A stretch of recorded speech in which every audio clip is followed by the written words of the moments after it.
This short film shows the history of the Coalbrookdale site, moving from the industrial, revolutionary and historical furnace to the modern Enginuity of today. It explores how the public engage with the collections and how we can learn about technology past, present and future. When Abraham Darby moved into Coalbrookdale in 1708 with some of his key workers, it was a tiny industrial hamlet. As the works grew and prospered, so did the community. Within 50 years, Coalbrookdale was the flourishing centre of industry and commerce. Coalbrookdale offered all the resources the early ironmakers needed. Steep and narrow, it was easy to dam, providing water power for machinery. The woodland along the high sides could be used as timber to make charcoal for fuel. Its geology provided the rest. In 1709, Abraham Darby was the first to smelt iron successfully using coke as a fuel instead of charcoal.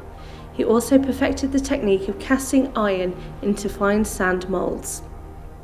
By the end of the 1740s, his son Abraham Darby II produced a coke smelting pig iron that could be converted into wrought iron. My name's Phil Smith and I'm Fab Lab Manager here at Ironbridge Gorge Museum Trust.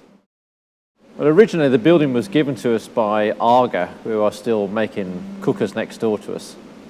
This was part of their works, and as they've consolidated their works down using more and more technology, the building was made available to us to basically convert into a design and technology studio, mainly for people to come along and experience fun activities, have a go with interactives, but also learn about why certain materials and certain processes were used in their everyday items.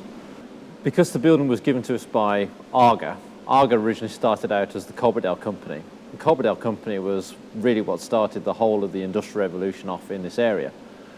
There's the furnace across the road, which was Darby's original furnace. That was making cast iron parts, cast iron pots.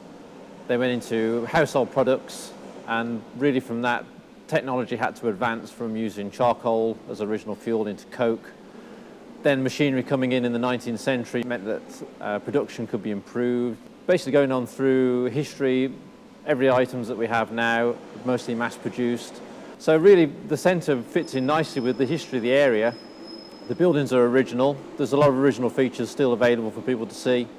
But also we've got original items in the collections which people can experience, as well as brand new technology and also interactives which show how those technologies work.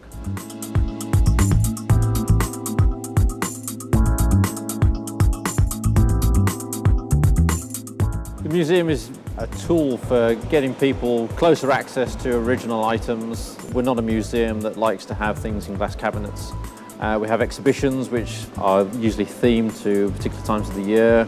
There's an event coming up which will tie in nicely with the First World War. But also the museum is there as an educational charity as well, so we encourage children to come along, learn about different processes through workshops, and also it's a great family day out.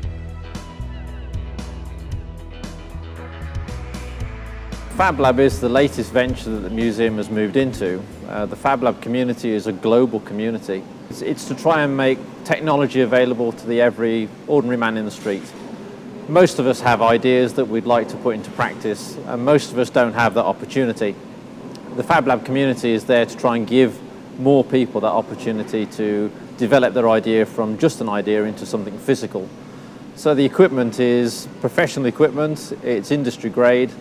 It consists of 3D printers, laser cutters, vinyl cutters, scanners, a range of new materials, plastics.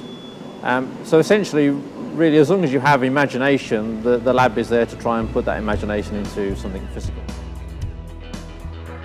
The technology is being used more and more by people in an everyday situation, working together to eliminate the amount of time that people are spending in surgery, which means that people have a faster recovery time.